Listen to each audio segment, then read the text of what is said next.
Hello, কেমন আছো তোমরা সবাই? অ্যান্ড এগেইন হ্যাপি দিওয়ালি সকলকে। চলো আজ আমাদের বগুলার প্যান্ডেল হপিং করাই।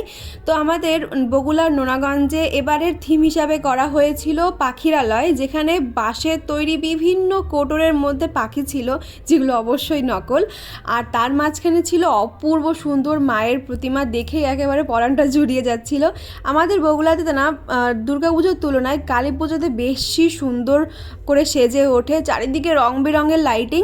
সেখান থেকে আমরা গিয়েছিলাম বেনিফিশ মার্কেটে, যেখানে এবারের থিম হিসাবে করা হয়েছিল রং বেরঙের কাঠের পুতুলের তৈরি প্যান্ডেল, আর তার মাঝখানে ছিল অপূর্ব সুন্দর মায়ের প্রতিমা। সত্যি দেখে একেবারে পরাণটা জুড়িয়ে যাচ্ছিল, এত সুন্দর।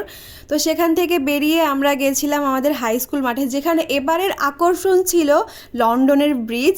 এই ব্রিজের নিচে যে জাহাজটা, ওটা একবার ওদিকে যাচ্ছে খুবই স্লোলি, আর ওই ব্রিজটা বন্ধ হচ্ছে, আর এবাস থেকে দুটো গাড়ি এদিকে যাচ্ছে ওদিকে যাচ্ছে। তো সেখান থেকে আমরা মেলা ঘুরলাম, মেলা ঘুরে লাস্টে আমরা বিরিয়ানি আর তার সঙ্গে চিকেন কষা খেয়ে বাড়ি চলে আসলাম। ভিডিওটা তোমাদের কেমন লাগলো অবশ্যই কমেন্টে জানিও, আর তোমরা কোথায় কোথায় গেলে অবশ্যই জানিয়ে যেও। হ্যাঁ, টাটা।